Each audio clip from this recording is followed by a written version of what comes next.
ఆదిశంకరాచార్య విరచితం వివేకచూడామణి 58, 59, 60, 61 శ్లోకములు. న యోగేన న సాంఖ్యేన న కర్మణా నో న విద్యయా బ్రహ్మాత్మైకత్వబోధేన మోక్షః సిద్ధ్యతి నాన్యథా.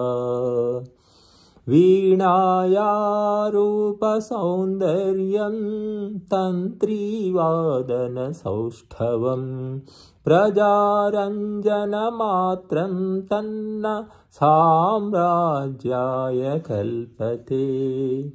వాగ్వైఖరీ శబ్దఝరీ శాస్త్రవ్యాఖ్యాన కౌశలం వైదుష్యం విదుషాం తద్వత్ భుక్తయే నతు ముక్తయే.